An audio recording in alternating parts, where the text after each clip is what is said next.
It's harder to unlearn poor education than to learn how to do it right the first time.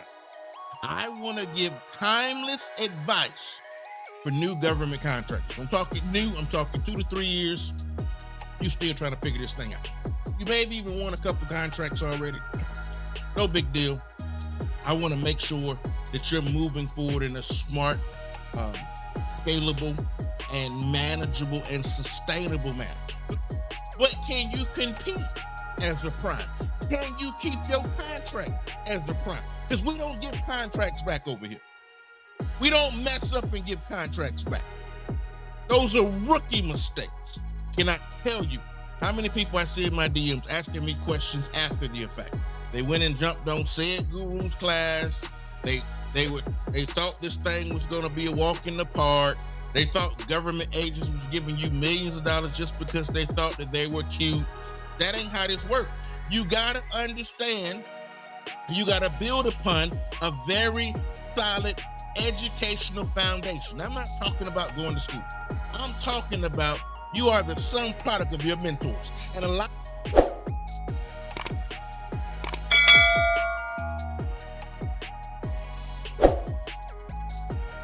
Hey, welcome to my channel. My name is Dr. Curtis A. Merriweather Jr. And I want to serve as your government contracting coach. In 2020, I was named a game changer by the White House Policy Advisor for Innovation and Entrepreneurship. And I want to serve as your government contracting coach. Now, the purpose, the mission and vision of this channel is quite unique. We want to educate entrepreneurs and aspiring government contractors. Now, the way we do this is through entrepreneurship education, training, and consultation support services. Now, what makes our channel different, number one, many of you guys know I have a PhD in management, so I have advanced education, and the goal here is to lower the learning curve for you. Now, the way I'm going to do this is by advanced education, by lessons learned, and best practices. I want to share that information with you because the goal here is for us to lower your learning curve so that you can reach your government contracting success sooner rather than later. Now, on the screen right now, you will see my Instagram URL. Give me a follow. Also now on the screen is our website for our teaching platform, which is 8figuregovcon.com. You heard me right, 8figuregovcon.com. I've done well over 9 figures in government contracting awards. Now, you can go to our course store library at 8figure government contracting store /store, and you'll get directly to our course store library. Now, for Black Friday only, the day I'm recording this, it is Black Friday. It is November 24th. You will be able to, until Tuesday, which is the day after Cyber Monday, you'll be able to take advantage by using Black Friday coupon code, and you'll get a 30% discount. That is a significant, and I do mean a significant savings. But that's my way of saying thank you to you for being loyal subscribers and consumers of this content. Now, every month I do a free information session. The next one will be December 5th, 2023. I will put the information below so that you can register. Registration will be required. This will be the last information session for the year. And I normally give some giveaways, do some special things for you, taking time out your schedule to come hang out with me. This is going to be on a Tuesday evening around 7 p.m. Eastern Standard Time. Okay, now that we have all of that out the way, I have a great topic for you all today. And this was on the heels of a lot of questions that I get via YouTube, Instagram, or emails. And so one of the things I like to try to do is to answer your questions live. Because most of the time, if I get a question a few times, normally this tells me this is something that's on the mind and hearts of my listeners and subscribers. And so the goal here is to be very student-centered. I want to serve you. The goal here is not for me to come on here and tell you how smart I am. I have a PhD. I don't have to prove my intellect to you. That's not the goal of this channel.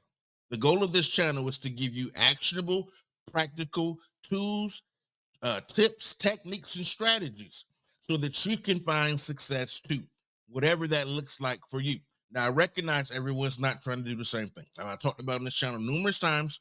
Some of you guys are lifestyle companies just trying to maintain the house, the car, the kids in private school, or whatever your lifestyle looks like. Some of you guys are social entrepreneurs, and some of you guys are growth companies. I've done other videos about that. I won't spend a lot of time defining those different entrepreneurship categories here. But I want to get into the nuts and bolts of today's conversation. So I want to, in this video, I want to give some timeless advice for new government contractors. You heard me. I want to give timeless advice for new government contractors. I'm talking new, I'm talking 2 to 3 years. You're still trying to figure this thing out. You may have even won a couple contracts already. No big deal. I want to make sure that you're moving forward in a smart, scalable, and manageable and sustainable manner. So, in this video, you've seen the title. I want to give you some keys to long-term success. You heard me right. So, let's go ahead and get the first key up on the screen. Y'all know I always start with education. Education is the key. Learners are leaders. Learners are leaders. You know, a good author that I love talks about the law to live. And he talks about you cannot attract what you aren't. So for example, if on the leadership scale, you are a 7, it's going to be very hard for you to attract folks on a higher level than you and sustain them. I'm not going to say you won't get some rock stars on your team, because that would not be a true statement. But can you sustain them? In order for us to build A-level teams, we got to be A-level players. And not only in our own mind, we got to really be that and exhibit and demonstrate that for A's to want to be on our team. I'm just saying.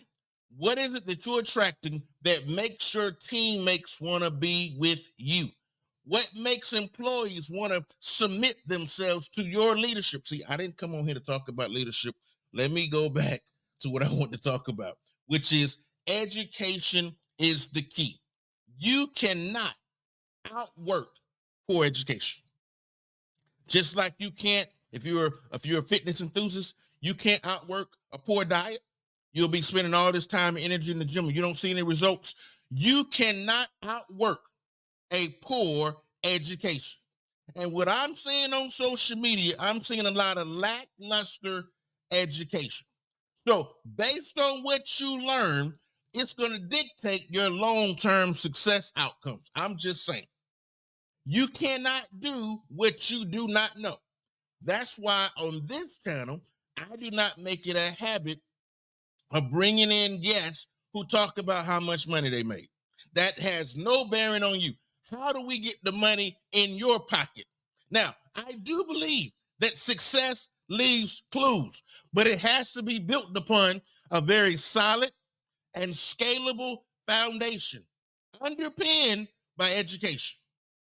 Poor education will lead to suboptimal and bad outcomes. Cannot tell you how many people I see in my DMs asking me questions after the effect. They went and jumped on Said Guru's class. They thought this thing was going to be a walk in the park. They thought government agents was giving you millions of dollars just because they thought that they were cute. That ain't how this works. You got to understand, you got to build upon a very solid educational foundation. I'm not talking about going to school. I'm talking about you are the sum product of your mentors. And a lot of the mentors that are out here mentoring do not have solid business acumen. I can hear it in their language. But some of us are just so new, we don't understand bad education when we hear it. Because many of us have not worked to develop the art and the craft and the skills necessary to hear entrepreneurship when it speaks. Because see, entrepreneurship has a voice. Success has a sound. And some of you are confusing a success of shysters with the sound of success. They are not true. Not true. It's harder to unlearn poor education than to learn how to do it right the first time. Let me say this again. It is harder to unlearn poor educational tools, techniques, strategies than to learn how to do this thing right the first time. Now, I need you to know something. Rome was not built in a day. It's going to take time. So I've got a lot of people with these get-rich-quick scheme mentalities trying to come into government contracting, and anything that comes too fast is oftentimes not sustainable. So can you do this thing over and over? I'm not impressed by the one and done. Anybody can get lucky one time, or maybe even twice. But can you do this thing consistently 10, 15, 20 years? I've been in this game 27 years. An owner, founder of a government contracting firm for 15. So don't come tell me about how much you know about government contracting and you just stepped over here. See, true success is measured over a long time horizon. Can you ride the ebb and flow of this thing we call government contracting? You've been in this thing 3 years, you ain't got enough pedigree in the game to tell me nothing yet. Don't mean that we can't learn from one another, but what it means is you haven't seen enough business cycles in this space yet to try to tell me you're an expert. Let me keep moving. Key number two. You got to set. Let me say this. Let me slow down when I say this one. Let me slow down. You got to set realistic goals and targets. Back when I was in, K through 12 education, we talked about SMART goals.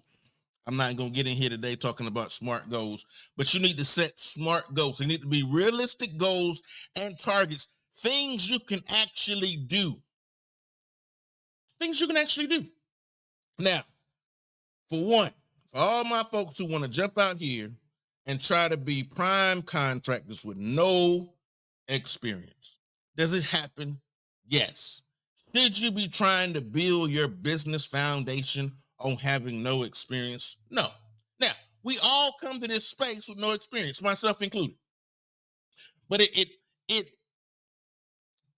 baffles me.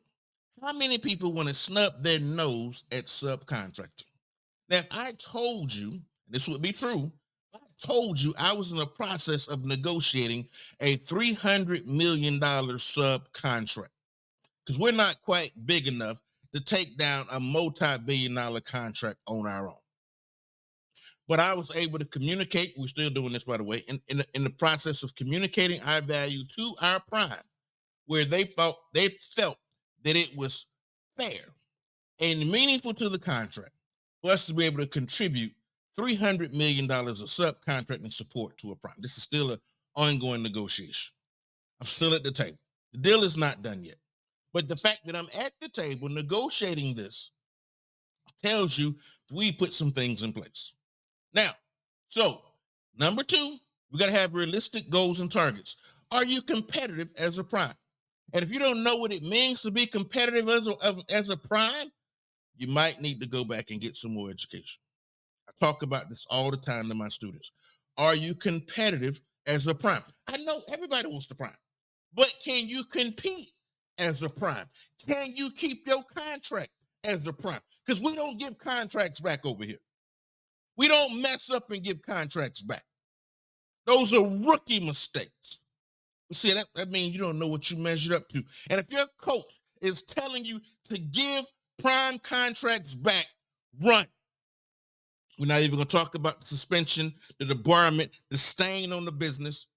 We don't do that over here. We calculate our cost. Number two, they're talking about realistic goals and targets. Do you have the business infrastructure capacity? So, Kurt, what are you talking about?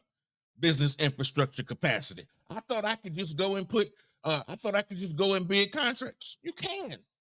But if you win, if and when you win, can you maintain the contract? Can you maintain? Can you do what you outline in your proposal? Because your proposal is supposed to be a plan of action of how you plan to outline or to address what was outlined in section C of the statement of work, of the solicitation, which is section C is the statement of work, also known as a performance work statement. And that's slightly different. I'm not coming on here to talk about the difference between a scope statement, a statement of work, a PWS, but that is the work that's required in the contract. Can you do it? Can you measure up against section L and M? Do you understand what the instructions are to offers and how you're being evaluated? If you don't know how to shred the proposal, you're probably not going to be competitive as a prime. I'm just saying. I could spend a whole video on talking about section C, section L, and section M in a federal solicitation. But that is the benchmark in which we determine if we have the sauce to be competitive as a prime. I'm just saying. The business infrastructure. Do you have the necessary back office in place or either identified, because you might not have the money yet, identified to help you sustain and scale that business? Do you have the credit facility access? That's the ability to finance prolonged growth and scalability. How are you going to get the money? Who are you going to get the money from?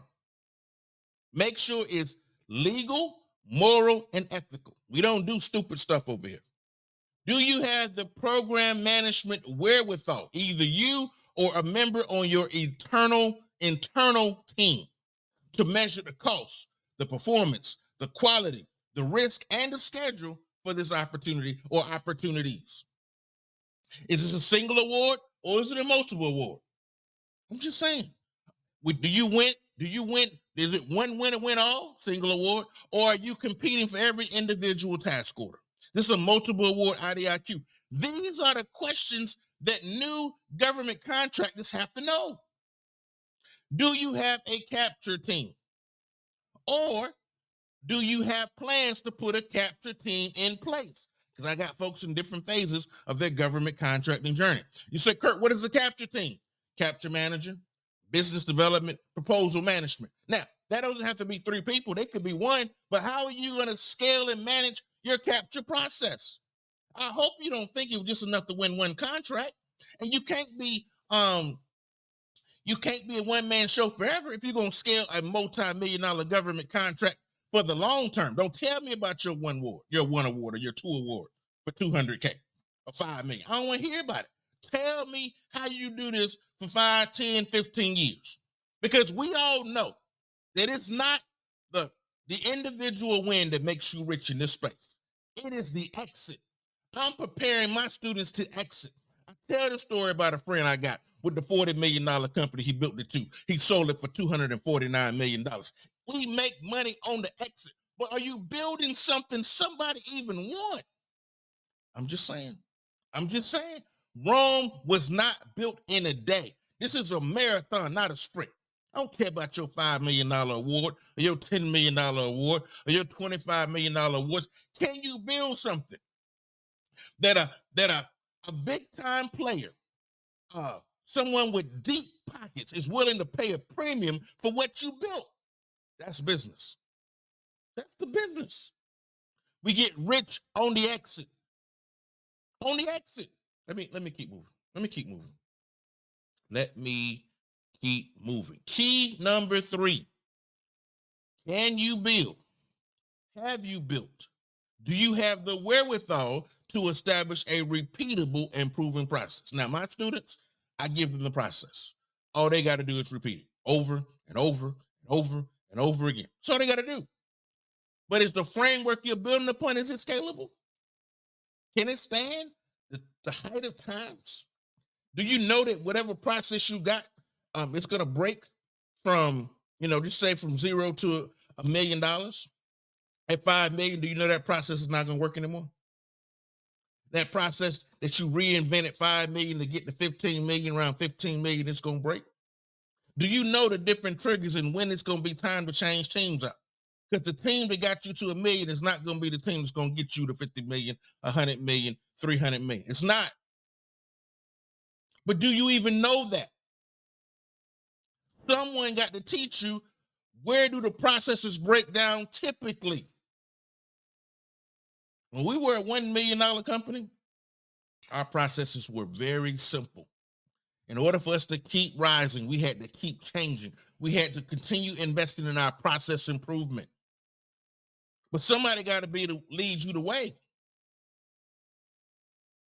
Somebody has to be able to show you how to get to the promised land. So when we start talking about utilizing a proven process, you need to adopt a repeatable and scalable process. What I teach my students is how to repeat and scale. Now, it's going to always take you longer than you thought. You will make mistakes, and you have to learn to be retrospective. You got to look behind you and see, what did we do good?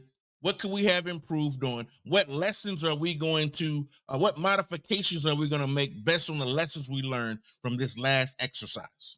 Malcolm Gladwell, whether you agree with him or not, says it takes 10,000 hours for you to become an expert at anything.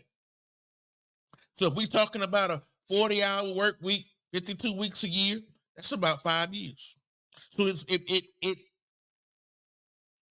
I chuckle when I get folks who just learned what government contracting was a year ago, 2 years ago, 3 years ago, and they trying to tell me how successful they are. Come on, y'all. You ain't seen enough business cycles, because every business had cycles. You ain't lived through enough of them.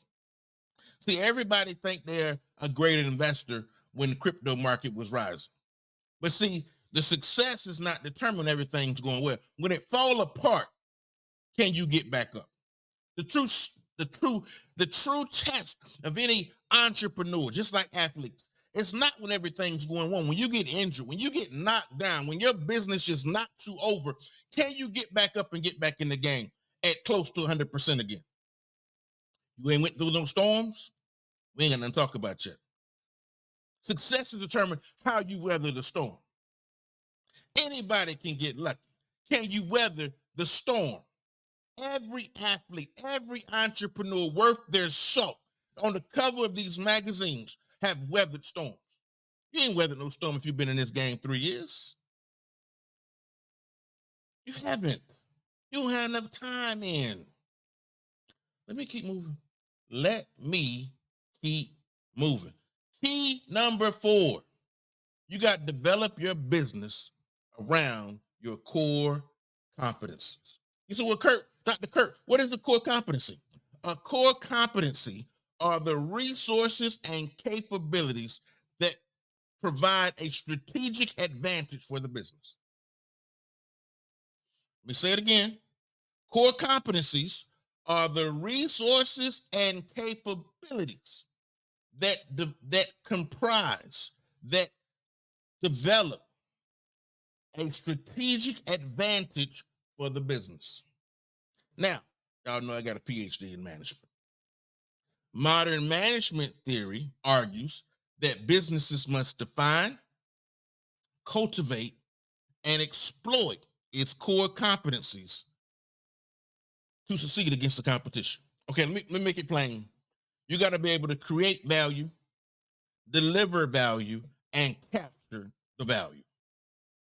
But what are you developing value on? Is your value developed on, I'm outsourcing all the work?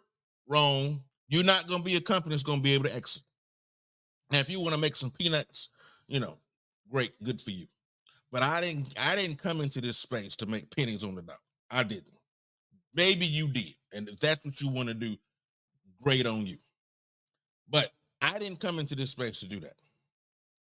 What do you already know how to do? This is the age-old question I get from government contracting students. I don't know what kind of business to start. What do you know how to do? It's not how to do. Most of us had jobs before we decided to be government contractors. What were you doing in your day-to-day life that you understand? If you read a statement of work, can you see the holes there? Can you understand the risk just based on what you read? Now, if you don't understand the space, you're not going to be able to do that. If your background was in logistics, and you have no IT background, You can read a logistics statement of work, and you can probably see how you can get that job done. However, if you have no IT background and you read an IT statement of work, you probably have no clue what they're talking about. Don't mean you don't understand the words that were on the page, but can you actually implement a plan of attack? More than likely not, if that's not the world you come from. So I normally tell students, focus on what you know. Focus on what you know and build your service offerings, your core competencies around what you know. I don't want you trying to learn a whole new industry and learn government contracting at the same time, if possible. If possible. I want us to do what we know how to do and just add government contracting nuance on top. But I get a lot of companies that come to me, they're trying to learn how to be a government contractor. They're trying to learn a new industry at the same time. It's going to take you way longer than it should. And you're going to make mistakes that a lot of time could have been avoided. Key number one mistake is the price. You understand the space. If you are a logistician, come from a logistics background, you know what logisticians make. At least you should. If you were one, you know how much you made. You got an idea of what the management structure in that organization looks like. Say you're a nurse.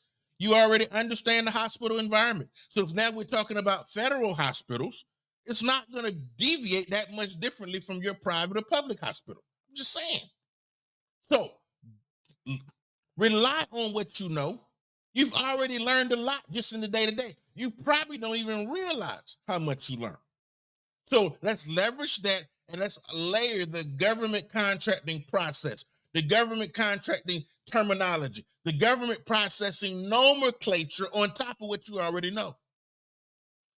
Build a business on what you already know how to do. It doesn't mean that you're locked into that forever. You can always expand into some different areas after you're able to hire some teammates that bring some additional capabilities to the mix. But when you get started, leverage what you know. Leverage what you know. Number 5, you got to develop your personal, let me go ahead and expand this, professional network. You got to develop your personal and professional network. Now, what are you talking about? You said, Dr. Kirk, what are you talking about? You have to develop your professional network. Now, how are you going to develop your professional network? Now, here's just a few things that are really simple. LinkedIn. LinkedIn is a business-centric social media site. Get on LinkedIn, connect with some folks in that space. Start having coffee dates. Okay? What professional conferences? You got to start attending conferences in your professional areas you want to be in. I was going to give some names to some of these things, some of these areas that I play in are a little obscure. But start hitting your professional conferences up, especially in the areas in which you're trying to do business. A Google search.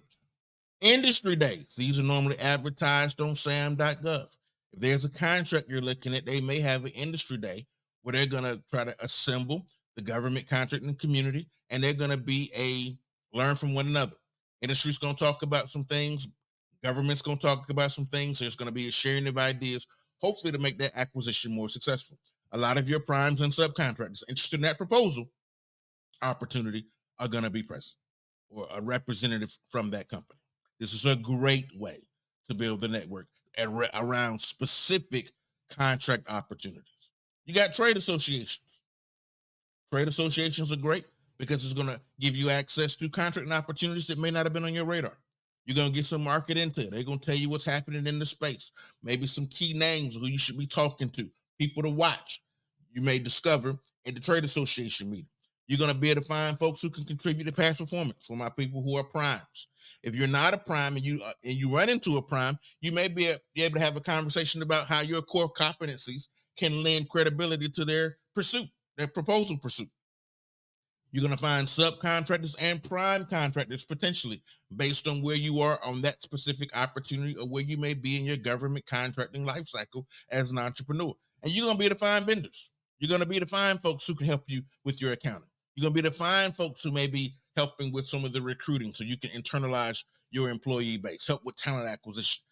You want to make sure that you are developing your personal and professional network. When I got into this space, many of you know I was working for the federal government, and I had to sign an agreement that basically said, as a former federal civilian program manager, I would not maximize my professional relationship for monetary benefit. That being said, I had to go and start a whole new professional network. I had to go do it. So I started what many of you all were. Did I understand the nuances of how government worked? Yeah, I had been in this system for a long time. But the network that I had was not able to readily yield me monetary benefit because I could not use them based on the fiduciary responsibility clauses that I signed. I'm just saying. I'm just saying. Last but not least, time management realism. We look in the camera. Time management realism. Say, Kurt, what are you talking about? You're talking about time management realism. I'm talking about you got to develop a realistic schedule based on availability. Talking about your personal availability. You got to consider. So my new companies, maybe you're still working your 9 to 5. Maybe you're not in a position where you can focus on your business 100% yet. I'm talking to you. You got to consider the time demands and time constraints that's on your life. So yes, you want to do this thing called government contracting. You still got to eat. You still have responsibilities you're responsible for. You need to make sure you develop a time management schedule. I don't care if it's time blocks, but when you set up your schedule, it's important that you consider the needs of your spouse or significant other, your children, if you got them, and their extracurricular activities, and any work obligations. Now, when I was where you were, 2010, I'm leaving, actually before that, 2008, I left federal employment in 2010, but I founded my company in 2008, and I did not have all the resources you guys have today. We did not have YouTube and all of these coaches out here teaching how to navigate the terrain.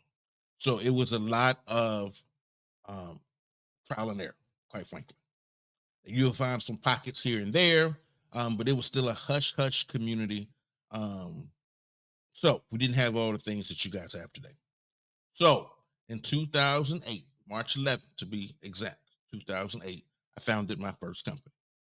Now, I was still working a full-time job, had children, still have children, and had a wife that was also working. We were both tied to the government contracting space. My first wife, as y'all know, she passed away in 2014, but she was an accountant for a government contracting firm. So I had the program project management experience, a little bit of the business development, and she bought the accounting, which is a very important capability that she bought. So we understood the space. She understood the accounting from a government contracting perspective because she was a controller for a government contracting firm. But even with all of that going for us, I still had to find time to go and cultivate the relationships necessary for this space. So that looked to me a lot like Monday through Thursday from 8 or maybe 9 to 12. Now I'm a late night person, so that wasn't a big deal for me. So I was sending my emails to prime contractors. I was having meetings with prime contractors during my lunch break or early afternoon. So I had to rearrange my schedule oftentimes to make it happen. Now, you may be an early morning person. For you, it may look like 4 to 6 a.m. before you go to work. Doesn't matter. It may be during your lunch break. You got to find a schedule where you can start making the connections. Your number one currency in this space is not who you get coaching from, which is very important, by the way. But more important than that is how can you be consistent in the time that is necessary to build these companies? You have a whole lot of other obligations right now that require your attention. So the question you have to ask yourself is, how am I going to do this? And then after you determine a realistic schedule, you got to be consistent. You got to be consistent and recognize that one of the complexities in this space is, yes, you may have the core competencies. Yes, you may find an opportunity or a prime wherever you may be in your government contracting journey that seems to be a fit. But what about the timing? What about the timing? So it's not just about identifying opportunity, because sometimes you identify the opportunity too late. Proposals already being in, the prime already put together the team, or maybe you found the subcontractors you want to work with too late. There's a whole lot of moving pieces and parts that have to all align for you to find success. And after you determine your realistic schedule, and after you become consistent on your nights and weekends, again, not robbing your family, not taking away from the things you have to do, but you gotta do not either or, but and. You gotta do those and build this business. And if you spend the time, it's not a matter of if, it's a matter of when you will get a big payday. But you have to operate what I call patient persistence. Are you going to get some no's? Yes. Is everyone going to call you back? No, they're not. This is about, can you persevere? If it was easy, everybody would do it. But it boggles my mind how students expect companies to spend millions of dollars with them, and they haven't done the basics. They don't know the core competencies. They haven't built a simple website. They don't have a corporate capability statement and or one pager. They don't understand their NAICS codes. That stuff takes time. I don't care how great your coach is. It's going to take some time. You got to put some skin in the game. And everyone's not going to win a contract right away. Most of you are not. Can you commit 18 to 24 months to this process? Stop believing the hype and the misinformation on social media. If you go and survey the terrain, most companies, it took them a couple of years, 18, 24 months. Now, my goal is to help my students get there sooner, but what I'm not in control of is how much time they're going to put in. The more time you're going to put in, possibly, the quicker you're going to get there. The less time you put in consistently, it's going to take a little longer. There are some things that I can't control. Only you can control how much time and consistency you put in to learn the space. If you're learning to swim, it takes time. If you learn to drive a car, it takes time. But you learn a new language, it takes time. A lot of students have no prior business experience, so they're trying to learn how to start a company, how to find opportunities, how to write a proposal. If you write the proposal, how do I execute? How do I talk to the government? It's a lot of moving pieces and parts. None of it's hard, but are you going to put the time in? Are you going to make a mess up, and are you going to dilute the space because you didn't want to put the time in? If you're serious about this space, find you a great coach with proven track record, not going to sell you pipe dreams, and it's going to show you how to successfully, sustainably navigate and scale your business in this space. And be able to ask your questions without always telling you to go to Google. No, I paid you so you could tell me what to do. Now, that's not to say you shouldn't still be putting the work in, because you should, but come on, man. But that's all I want to talk about.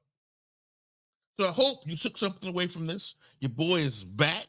I will be talking about the election and the outcomes and the lessons learned in future videos. But I just want to come back and I want to just give you some sage wisdom, some timeless advice of some things you should be thinking about on your government contracting journey. Now, I will be back here now on a weekly basis. Now that the election is over, I'll talk about that in future videos. But I want you to go back and watch some other videos. And my goal here is to start seeing some of you turn into multimillionaires in 2024. But you got to listen and hear to a lot of what I just told you. It's the truth. But that's all I got for you in this video. Go back and watch some of my other videos, and I'm going to see you in a future video. Till next time.